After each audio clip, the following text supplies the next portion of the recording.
Bismillahirrahmanirrahim. Assalamualaikum warahmatullahi wabarakatuh. Alhamdulillah. Alhamdulillahilladzi hadana li hadza wa ma kunna linahtadiya laula an hadanallah. Asyhadu an la ilaha illallah wa asyhadu anna Muhammadan abduhu wa rasuluhu la nabiyya ba'dah. Allahumma salli wa sallim wa barik wa karim wa azim ala hadza nabiyil karim sayyiduna wa habibuna wa safiuna wa qurrati a'yunina wa maulana Muhammadin wa ala alihi wa ashabihi rasulillahi ajmain. Qala Allah tabaraka wa ta'ala fi kitabihil karim, a'udzu billahi minasyaitonir rajim. Bismillahirrahmanirrahim. Wal 'asr innal insana lafi khusr illa alladziina amanu wa 'amilus shalihaati wa tawassaw bil haqqi wa tawassaw bis sabr. Wa qala Rasulullah sallallahu alaihi wasallam, qala Allah jalla wa 'ala fi hadisil qudsi, laulaka ya Muhammad, laulaka ya Muhammad, laulaka ya Muhammad ma khalaqtul aflak.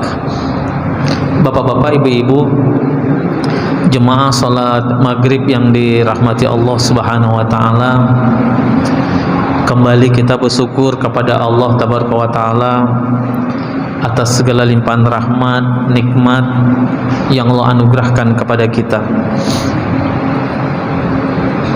Detik, menit, jam, hari, minggu, bulan, tahun berganti tahun.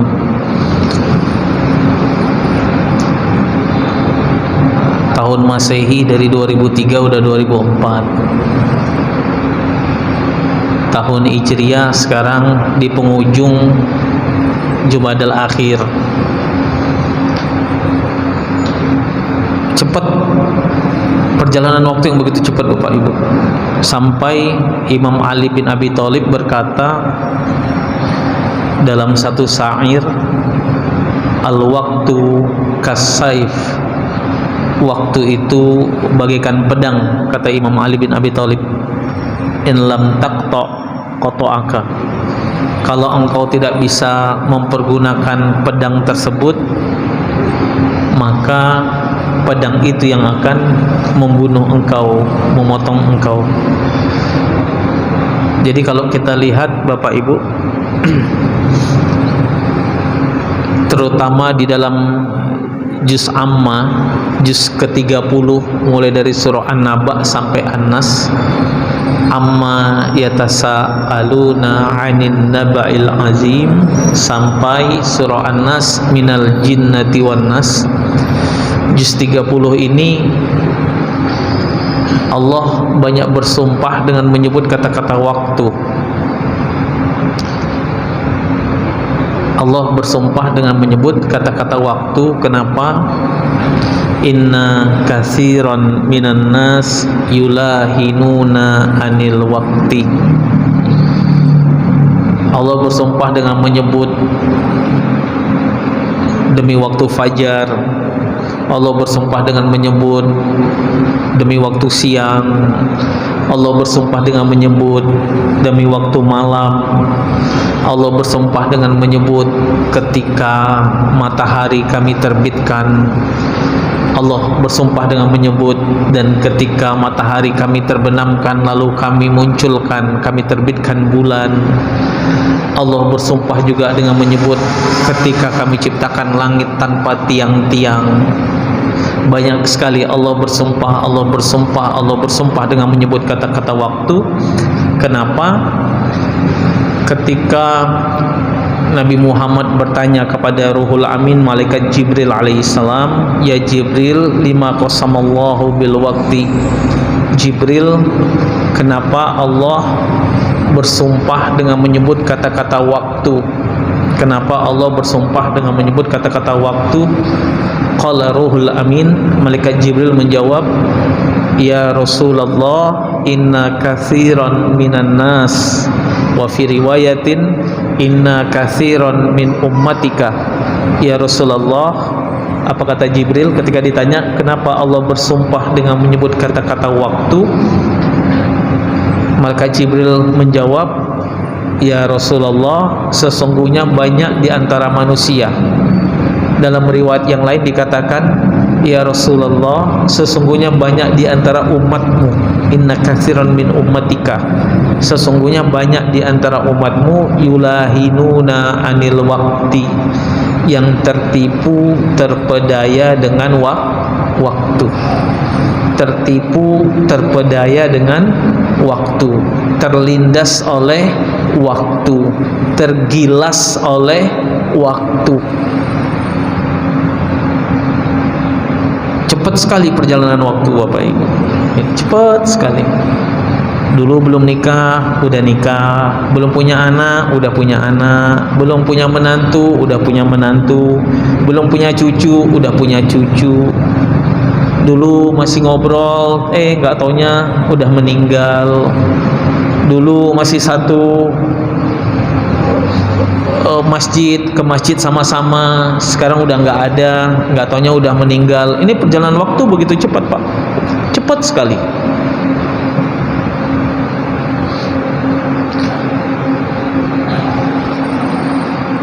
Cepat, perjalanan waktu begitu cepat. Dan banyak di antara manusia yang tidak sadar dengan cepatnya perjalanan waktu. Kan kita nggak terasa Pak, tahu-tahu tadi bangun subuh, sekarang sudah maghrib. Besok subuh lagi, cepat sekali. Watilkal ayyam nudawwiluha bainan nas. Allah berkata, kami silih gantikan waktu-waktu itu, hari-hari itu di antara para manusia.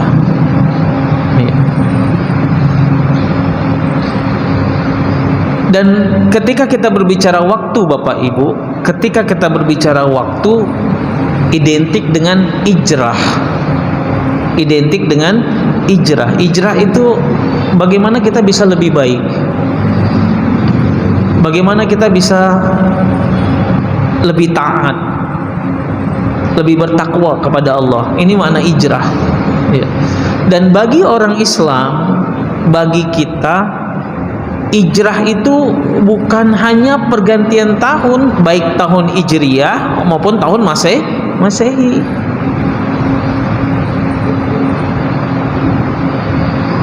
Jadi ijrah bagi umat Islam itu anytime, fi kulli daqiqah, fi kulli sa'ah, fi kulli yaum, fi kulli usbu', fi kulli syahrin, fi kulli sanatin, fi kulli waqtin. Jadi ijrah bagi kita umat Nabi Muhammad sallallahu alaihi wasallam tidak nunggu akhir tahun, karena kematian nggak nunggu akhir tahun. Ah ya udah, hijrahnya nanti aja lah 31 Desember. Nggak taunya meninggal duluan. Jadi Bapak Ibu, ijrah itu nggak nunggu, makasih Mas. Ijrah itu nggak nunggu bulan depan, ijrah itu nggak nunggu tahun depan. Nunggu tahun Hijriah lah. Ini kan baru Jumadil Akhir. Ini kan baru Jumadil Akhir. Jadi bagi kita umat Nabi Muhammad SAW, ijrah itu setiap detik ijrah, setiap menit ijrah, setiap jam ijrah, setiap hari ijrah, setiap minggu ijrah, setiap bulan hijrah, setiap tahun ijrah, fi kulli waqtin, setiap saat, setiap waktu ijrah. Itu bagi kita umat Nabi Muhammad SAW.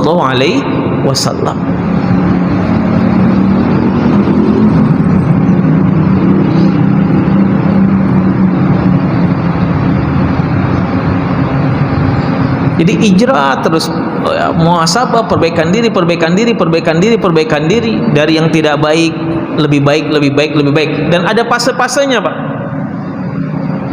Tidak bisa ujuk-ujuk langsung, wah dia langsung berubah jadi baik, enggak. Orang yang ijrah itu ada fase-fasenya. Yang susah itu bukan ijrahnya, yang susah itu istiqomah dalam mempertahankan kebaikan. Ini yang susah Bapak Ibu.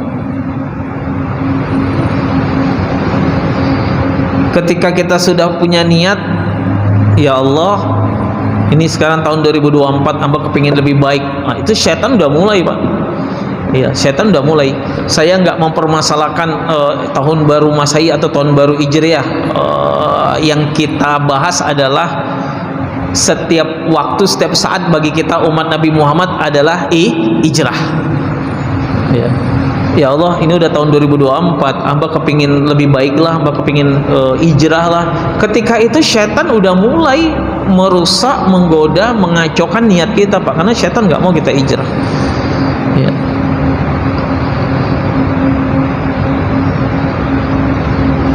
Dan masalah yang terbesar dalam hijrah adalah keistiqomahan. Itu masalah yang terbesar, Bapak Ibu.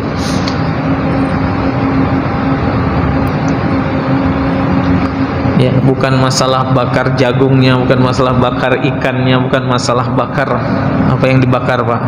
Ya. Tidak. Tapi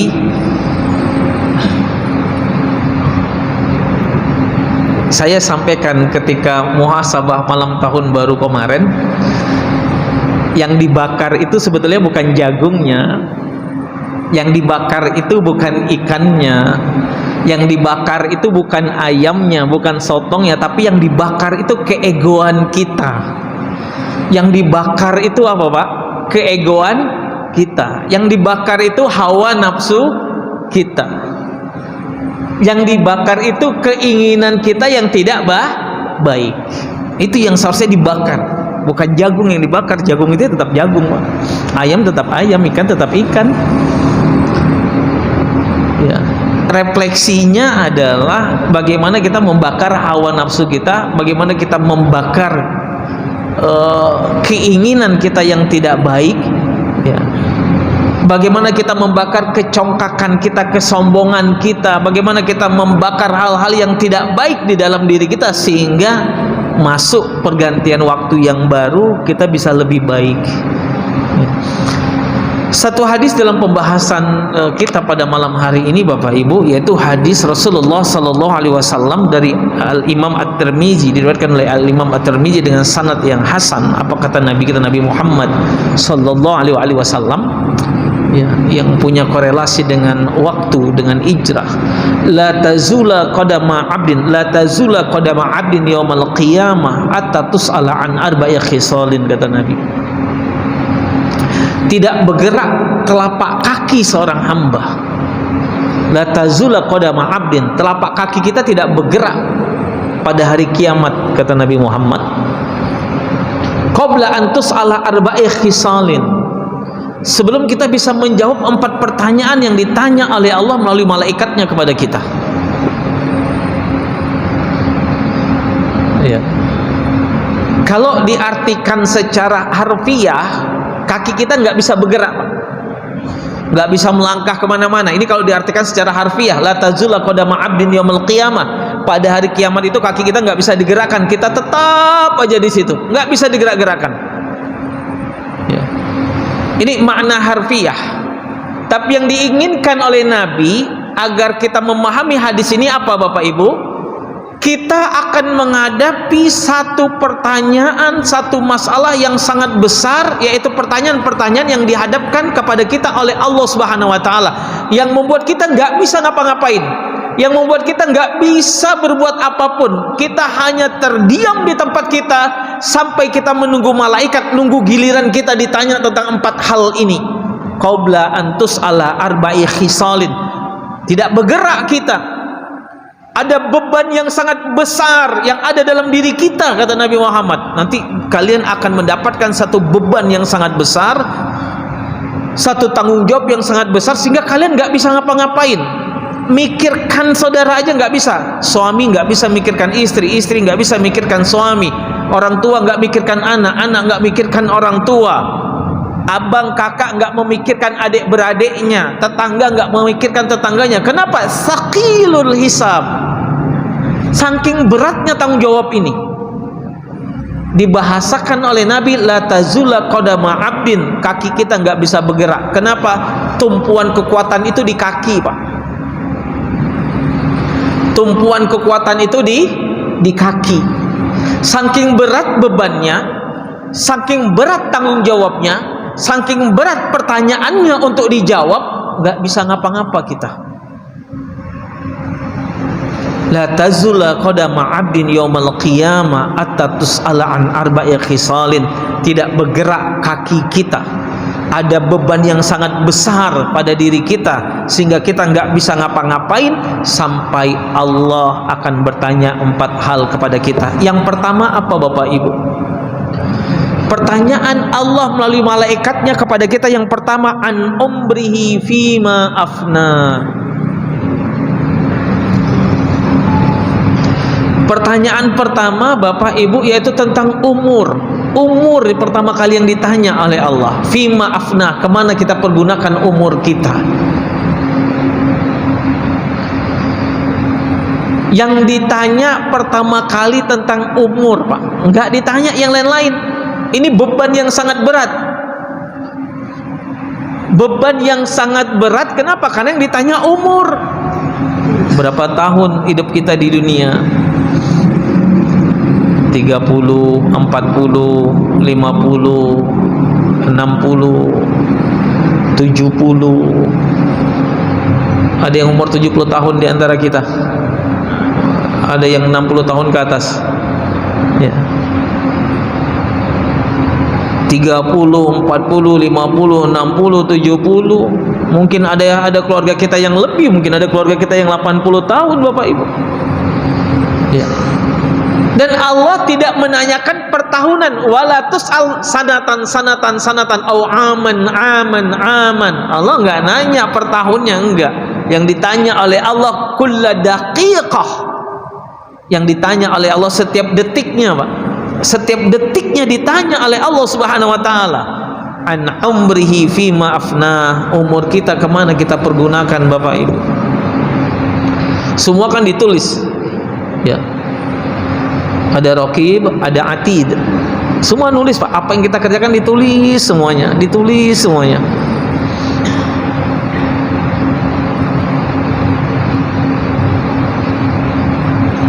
Dan kita dimintakan pertanggungjawaban oleh Allah Tabaraka wa taala. Anna ta'ifatan. Ada satu kelompok dari umat ini, Pak. Ya'tuna rabbahum. Ada satu kelompok dari umat ini, umatnya Nabi Muhammad sallallahu alaihi wasallam datang kepada Nabi, datang kepada Allah. Ya'tuna rabbahum, datang kepada Allah, wa yas'alunal hayah ba'dal maut.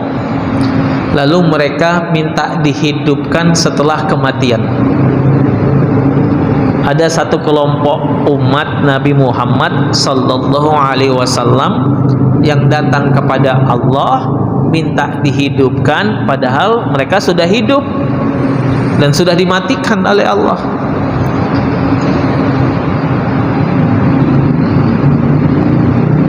Coba kita lihat firman Allah. A'udzubillahi minasyaitonirrajim. Bismillahirrahmanirrahim. Wa anfiqu mimma razaqnakum min qabli ayyatiya ahadakumul maut fayaqula rabbi laula akhartani ila ajalin qarib fa asaddaqa wa akum minas salihin. Yang sudah meninggal datang kepada Allah minta dihidupkan. Yang sakratul maut minta diundur sakratul mautnya. Ya Allah, jangan kau matikan aku dulu ya Allah, biar aku hidup dulu ya Allah. Yang sudah meninggal, ya Allah hidupkan aku kembali ya Allah. Ya. Minta dihidupkan kembali. Apa kata Allah? Wala yuakhirallahu nafsan idza jaa ajaluha wallahu khabirum bima ta'malun.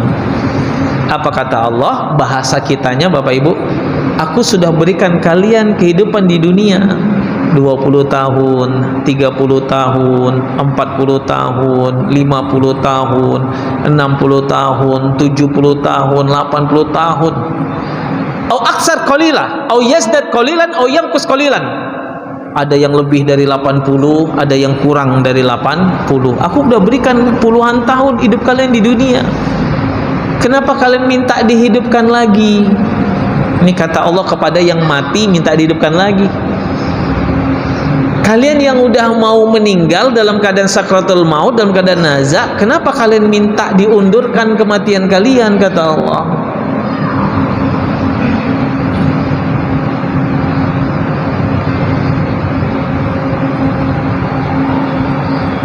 Kenapa? Kan udah dihidupkan nih. Dan kalian udah hidup di dunia. Dunia ini kan luar biasa, Pak. Ini fase paling lama hidup di dunia, Pak. Ya. Kita kan ada 5 alam nih. Alam malakut. Alam malakut itu kita belum diciptakan, Pak. Masih obrolan Allah dengan malaikat. Nanti masuk fase kedua namanya alam rahim. Alam rahim itu alam kedua di rahim ibu kita. Bayi yang keluar dari alam rahim itu nggak ada yang senyum, Pak. Nggak ada yang senyum, ya. Bayi yang keluar dari alam rahim itu nggak ada yang tertawa, nggak ada yang senyum kecuali Nabi Muhammad SAW. Nabi Muhammad keluar dari rahim ibundanya Sayyidatuna Aminah, senyum Nabi Muhammad. Ya. Tapi umat Nabi Muhammad nggak ada yang lahir senyum, Pak. Bayi kalau lahir nangis atau ketawa? Nangis. Bayi ketika melihat dunia ini nangis, Pak. Yang nggak nangis saja dipukul biar nangis. Ya, bukan hanya psikologi dalam kesehatan bayi, tapi ada pelajaran yang tersirat di dalamnya. Apa pelajaran tersirat di dalamnya, Bapak Ibu? Seorang bayi yang suci bila zanbin, tanpa dosa, melihat dunia yang penuh dengan huru hara, melihat dunia yang penuh dengan dosa, kemungkaran, nangis dia. Ya Allah, aku dah enak-enak hidup dalam alam rahim, keluar ke alam dunia, ternyata dunia seperti ini, seperti ini, seperti ini, seperti ini. Bayi itu lihat wajah bapaknya, dia lihat wajah bapaknya. Ya Allah, bapak aku sering bohongin mama aku. Ya, nangis dia. Bayi ngeliat wajah mamanya, ya Allah, mama aku nggak peduli dengan bapak aku, makan sendiri, masak nggak pernah dimasakin. Ya, ini bahasa bayinya, Pak.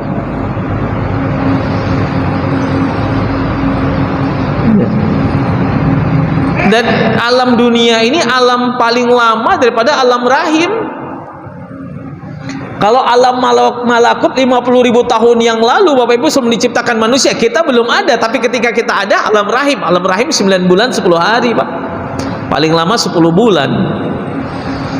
Ya, kadang 7 bulan udah keluar, 8 bulan udah keluar kadang dari rahimnya, prematur dia.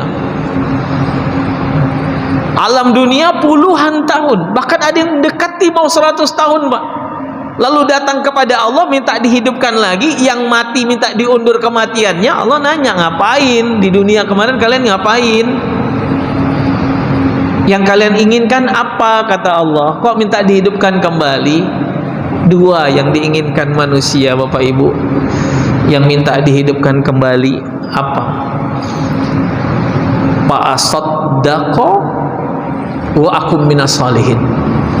2, Pak Ibu, yang diinginkan oleh manusia. Fa'asaddaqa, ya Allah, aku kepingin bersedekah semua hartaku, aku kepingin mensedekahkannya. Aku nggak kepingin meninggalkan satu harta pun di dunia.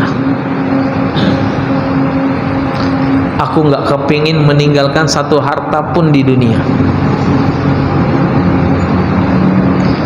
Wa akum minas salihin, dan aku kepingin jadi orang yang soleh, ya Allah. Aku kepingin taubat, aku kepingin lebih baik, aku kepingin hijrah, aku kepingin lebih taat. Puluhan tahun umur yang kau berikan kepadaku, ya Allah, adalah umur yang sia-sia, yang tidak pernah aku manfaatkan, ya Allah.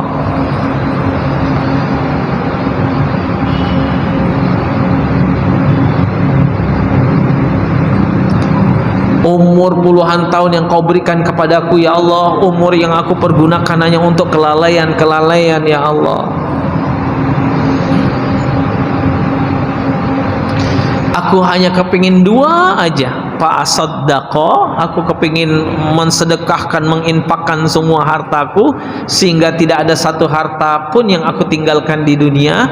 Wa akum minas salihin, dan aku kepingin jadi orang yang soleh. Apa kata Allah, Bapak Ibu?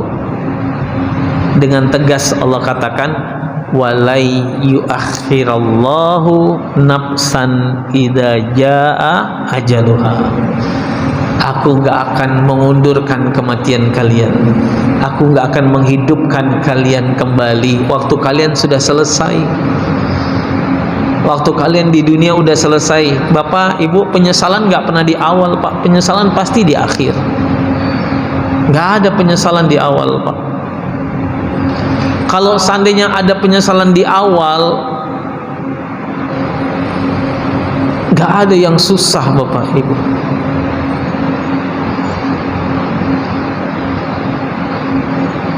Penyesalan pasti di akhir. Dan berapapun umur kita, tidak terlambat kita untuk taubat, Bapak Ibu. Berapapun umur kita, tidak terlambat untuk taubat.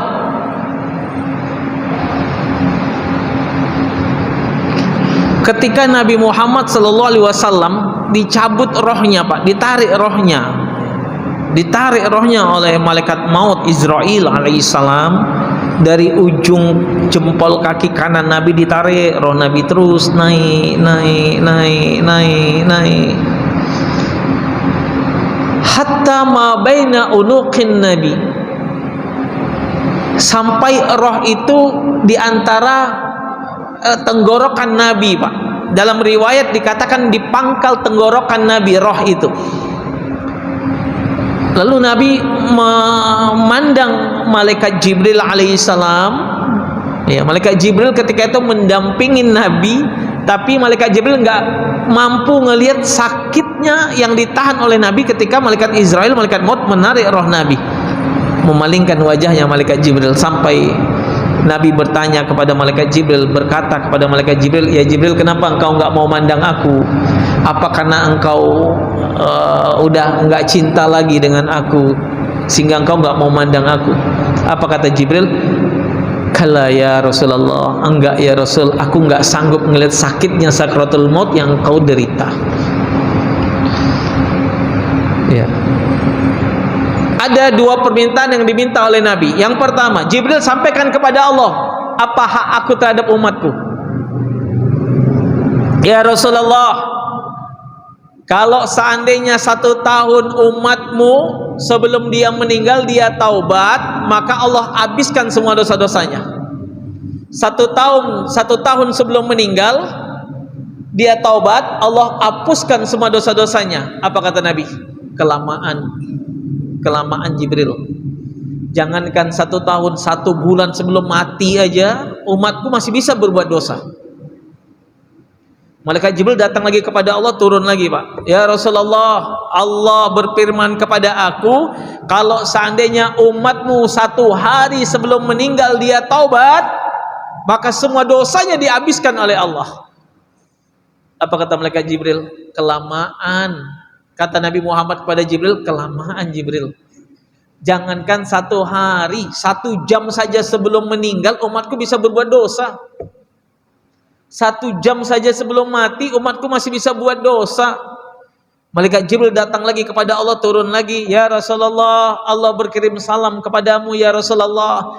Kalau seandainya roh umatmu gorgorat yugharghir fi unuqihi, roh umatmu masih berada di tenggorokan, naik turun ya Rasulullah, la yantiqu lisanahu wa la yatakallama lisanahu, lidahnya enggak bergerak, lidahnya enggak bisa mengucapkan la ilaha illallah, lidahnya enggak bisa bertakbir, lidahnya enggak bisa bertasbih, lidahnya enggak bisa bertahlil, lidahnya enggak bisa mengucapkan kalimat tauhid, matanya terpejamkan, tapi hatinya memandang Engkau dan mohon ampun kepada Engkau ya Allah. Ghafarallahu dzunubahu kulluh. Dalam keadaan sakratul maut udah ditalkinkan la ilaha illallah wala yantik lisanahu, tapi lidahnya kaku, lidahnya kelu, lidahnya nggak bisa ngucapin apa-apa, matanya juga udah nggak mandang.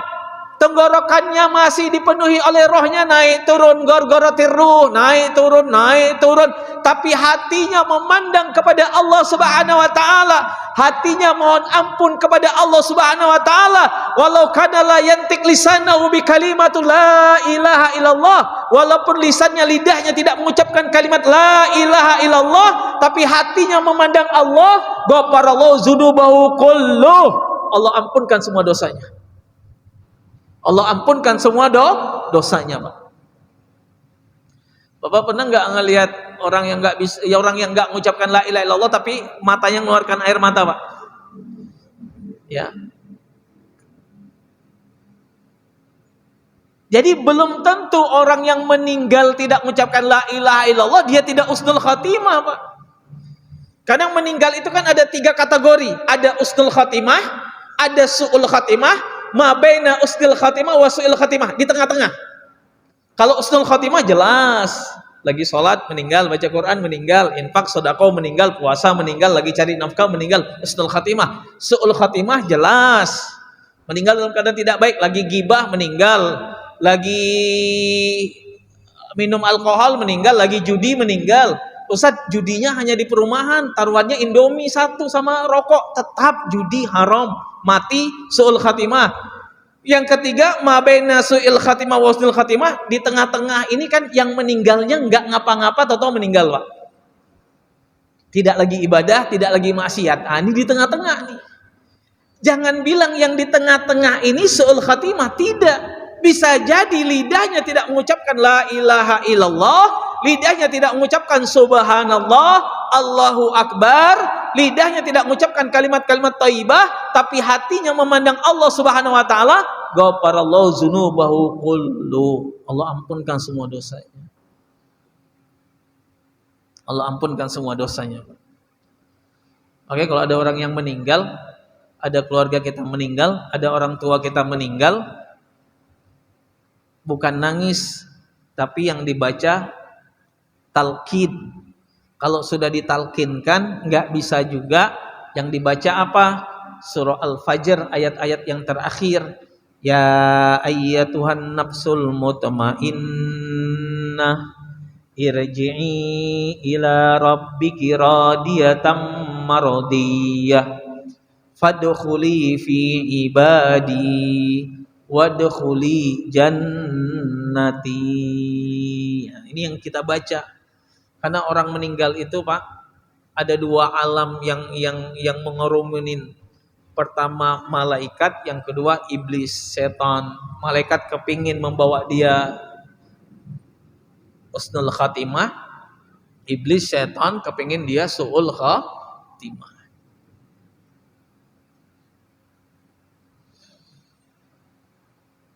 Ini yang diminta oleh Nabi. Baru Nabi senyum, Pak. Nabi senyum memandang malaikat Jibril. Permintaan yang kedua, apa yang diminta oleh Nabi? Doa Nabi kepada Allah Subhanahu wa taala. Terjadi perbedaan pendapat ulama-ulama hadis di dalam doa ini. Ya Allah, jangan kau timpakan sakitnya sakratul maut kepada umatku, cukup kau timpakan sakitnya sakratul maut ini kepada aku. Beberapa pendapat mengatakan doa Nabi ini diijabah oleh Allah Subhanahu wa taala dan umat Nabi Muhammad tidak merasakan bagaimana sakitnya sakratul maut. Pendapat yang kedua, setengah dari sakitnya sakratul maut yang akan ditimpakan kepada umatnya Nabi Muhammad sudah diberikan oleh Allah kepada Nabi Muhammad. Kita tinggal ngerasakan setengahnya lagi. Pendapat yang ketiga, Imam Hakim berkata, doa Nabi ini salah satu doa yang tidak diijabah oleh Allah karena umat Nabi Muhammad akan merasakan bagaimana sakitnya sakratul maut.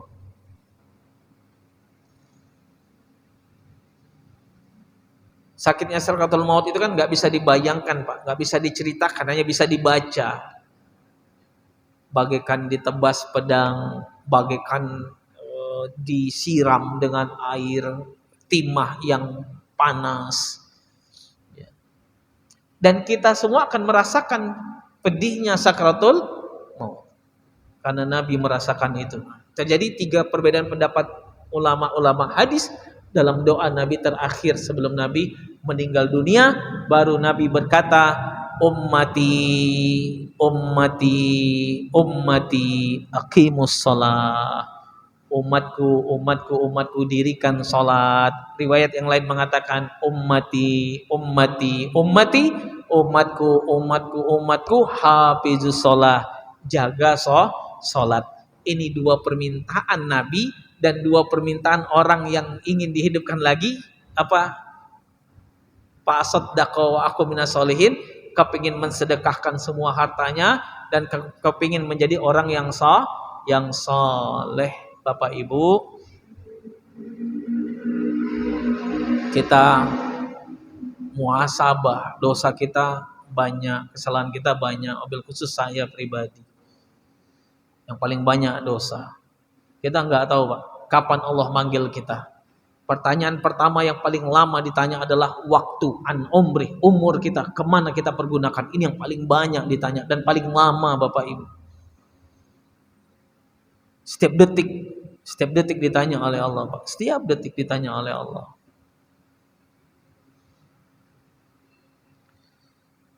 Gak ada manusia yang gak punya dosa. Gak ada manusia yang luput dari kesalahan Pak. Kullu bani Adam khata'un wa khairul khata'ina tawwabun.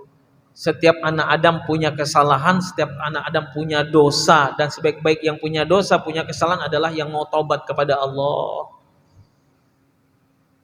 Hari ini taubat, besok buat dosa lagi, besok taubat lagi, buat dosa lagi. Yang penting taubat Bapak Ibu. Yang penting taubat. Ada seorang laki-laki datang kepada Nabi ahlu zina. Dia seorang ahli zina Pak. Ya Rasulullah, aku mau masuk Islam tapi aku nggak bisa meninggalkan maksiat. Apa Nabi bilang, engkau nggak boleh masuk Islam, engkau stop dulu zinamu, baru engkau syahadat? Enggak Pak. Apa kata Nabi? Ashhid bi anallaha la ilaha illallah wa anni Muhammadar Rasulullah. Lalu dia bersyahadat. Asyhadu alla ilaha illallah wa asyhadu anna Muhammadar Rasulullah. Sampai sahabat yang lain itu Pak, kalau bahasa kita ada rasa cemburu. Enak kali dia ya, masuk Islam, baru masuk Islam sore, malam zina Pak. Sorenya masuk Islam, malam zina. Karena dia bilang ke Nabi, ya Rasul, aku mau masuk Islam tapi aku nggak bisa ninggalkan perbuatan zina, maksiat ini ya Rasul. Nggak dilarang oleh Nabi. Sampai satu ketika duduk dengan Nabi, apa kata Nabi? Coba kau rasakan bagaimana ketika ibumu dizinai oleh laki-laki lain. Coba engkau rasakan bagaimana ketika istrimu dizinahin oleh laki-laki lain. Coba engkau rasakan bagaimana kakak wanitamu dizinahin oleh laki-laki lain.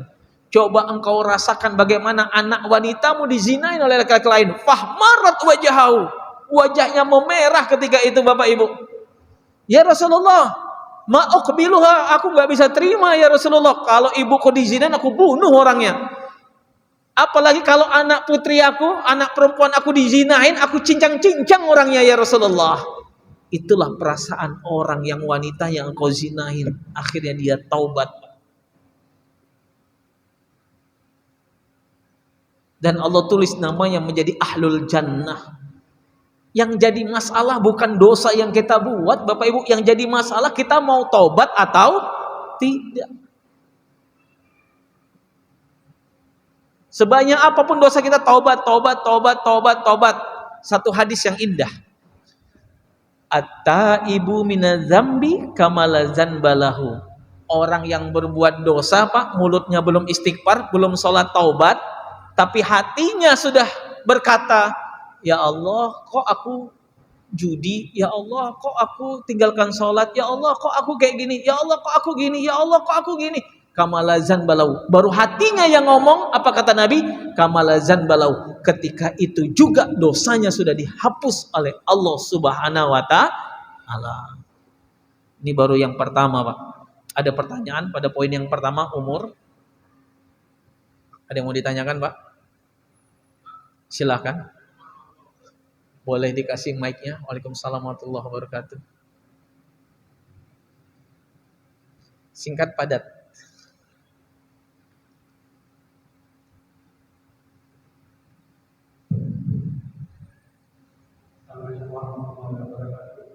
Waalaikumsalam warahmatullahi wabarakatuh. Oh iya, silakan. Ustaz, pertanyaan. Tadi Ustaz sampaikan bahwa setiap orang yang mengusahakan maut itu dia telah memohon kepada Allah untuk diampunkan dosa-dosanya. Dan kalau memang sudah mendapat ampunan pada waktu itu, bagaimana pula pada waktu mereka hidup. Jadi pada waktu hidupnya melakukan dosa, apakah dosa ringan maupun dosa-dosa yang berat, apakah nanti tidak mendapat balasan? Maksud saya, apakah tidak biasa dikubur atau apakah tidak biasa dikubur dan di neraka? Baik. Pertanyaannya bagus, Pak. Orang yang sudah diampunkan oleh Allah dalam sakratul maut, dia mengucapkan talqin la ilaha illallah. Dalam keadaan sakratul maut, hatinya memandang Allah, lidahnya tidak mengucapkan la ilaha illallah, tapi hatinya memandang Allah, Allah ampunkan semua dosanya. Hadisnya sahih, Pak. Apakah dia tidak dihisap lagi? Apakah dia tidak diazab oleh Allah dengan dosa-dosa yang lalu? Apakah dosa kecil, dosa sedang, dosa besarnya habis?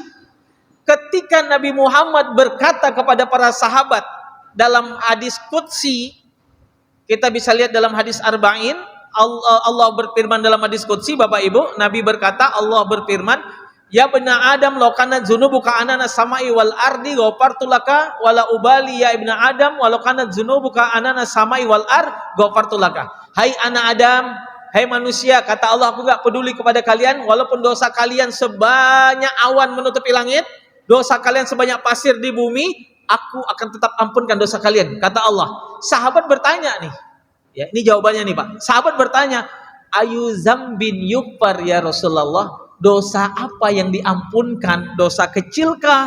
Dosa sedangkah? Dosa besarkah yang diampunkan oleh Allah? Bapak Ibu, jawaban Nabi, apa jawaban Nabi? Ini jawaban Nabi diplomatis tapi tegas. La tas'al ayu zambin yukfar. Jangan kalian tanya dosa apa yang diampunkan Tuhan kalian. Itu bukan ranah kalian. Itu hak prerogatifnya Allah. Jangan kalian tanya dosa apa yang diampunkan. Fa inna rabbaka, jawaban yang indah. Fa inna rabbaka ghafurur rahim. Tuhanmu maha pengampun lagi maha penyayang. Habis semua dosanya. Enggak ditanya lagi. Habis semua dosanya.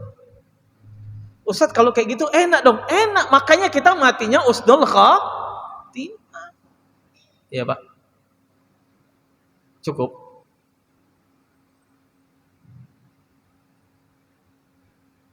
Tapi Ustaz, saya pernah dengar dari beberapa penceramah lain bahwa setiap manusia itu nantinya Isap.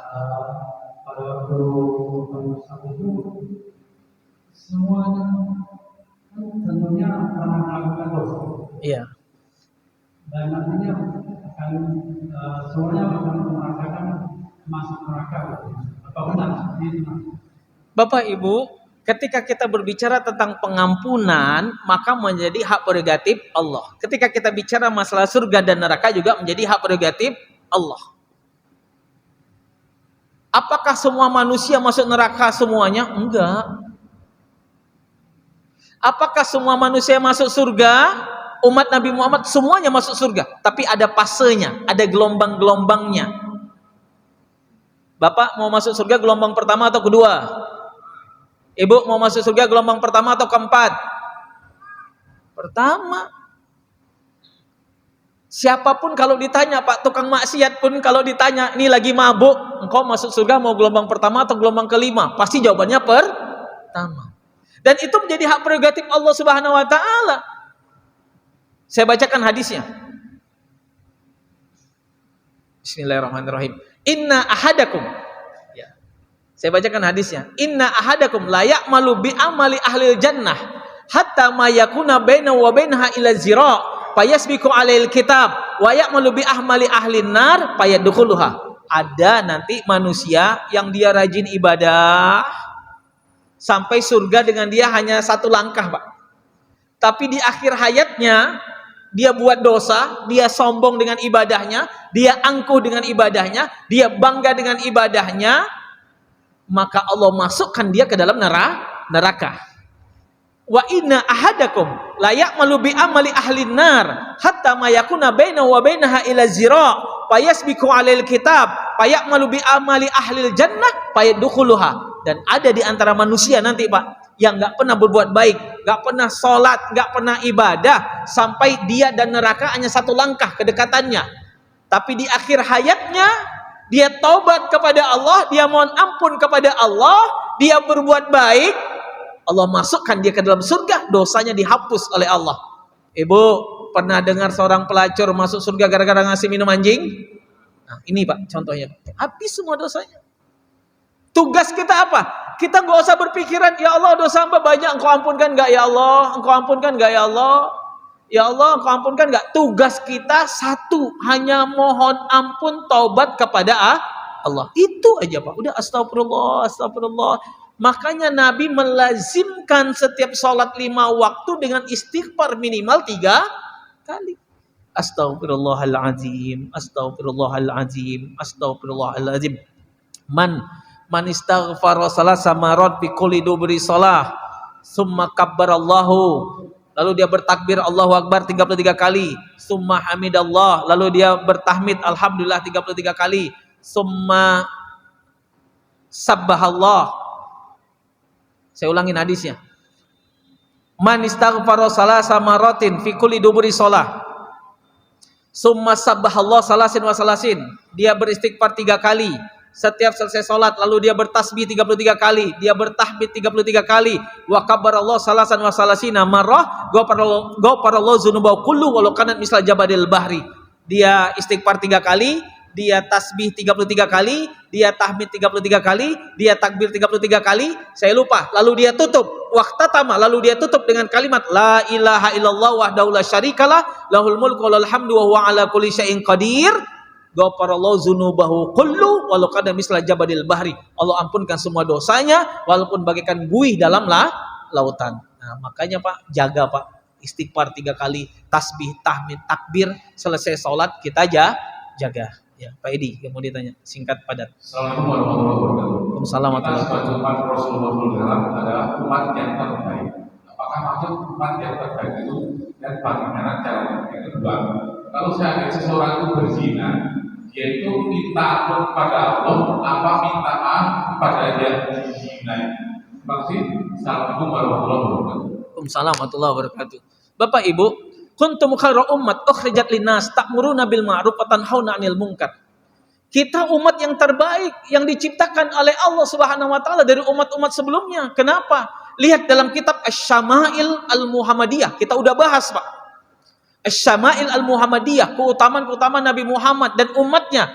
Kita umat terakhir yang diciptakan oleh Allah, tapi kita umat yang pertama akan dihisab. Ya. Lalu yang kedua, la yadkhulul jannah minal anbiya wal malaika wan nasu min qablikum qabla ayadkhula ummatil jannah. Para nabi belum masuk surga, para malaikat belum masuk surga, umat-umat terdahulu yang beriman belum masuk surga sebelum umat Nabi Muhammad semuanya masuk ke dalam surga, ya. Lalu orang yang berbuat zina, apakah dia perlu minta maaf kepada orang yang dia zinain, ya? Bapak Ibu, terjadi dua pendapat di dalamnya, tapi jumhurul ulama bagi ahlul zina, bagi orang yang berbuat zina, cukup dia tobat ma bainahu wa rabbahu, antara dirinya dengan Allah. Karena suatu perbuatan yang aib tidak boleh diceritakan kepada orang lain. Jadi cukup, ya Allah, hamba udah berzina, ya Allah, mohon ampunkan dosa hamba, ya Allah. Tapi dalam kitab Al-Kasfu Syarah Ihya Ulumuddin Al-Imam Al-Ghazali berkata, nih kalau ada suaminya berzina, ya, suaminya berzina, dia harus minta maaf kepada istrinya. Lalu gimana cara minta maafnya kepada istri? Mama, maafkan papa tadi malam berzina. Ibu marah atau tidak? Ngamuk, Pak. Sama istri berzina ngomong ke suami, papa tadi malam mama berzina. Bapak marah atau tidak? Nah, lalu ada solusinya. Apa solusi yang disampaikan Bapak Ibu dalam kitab Al-Kasfu? Idza zana rajulun, ketika seorang suami berzina, dia berzina. Ketika dia mau minta maaf kepada istrinya, maka dia cium kening istrinya, hatinya berkata an zanbihi. Artinya berkata tentang dosanya, mama maafkan papa yang sudah berzina. Jadi Bu, nanti malam kalau tidur, bapak cium kening, bangun Bu. Bangun Bu. Ustadz, lalu kalau istri gimana? Ketika suami tidur, cium kakinya. Jadi bapak, kalau bapak tidur, Pak Acang tidur, Pak Edi tidur, kakinya dicium, kaki kita dicium Pak sama istri Pak, tanya, engkau ngapa cium kaki aku? Ya, mohon maaf lahir dan batin. Bila taufiq wal hidayah. Wassalamualaikum warahmatullahi wabarakatuh.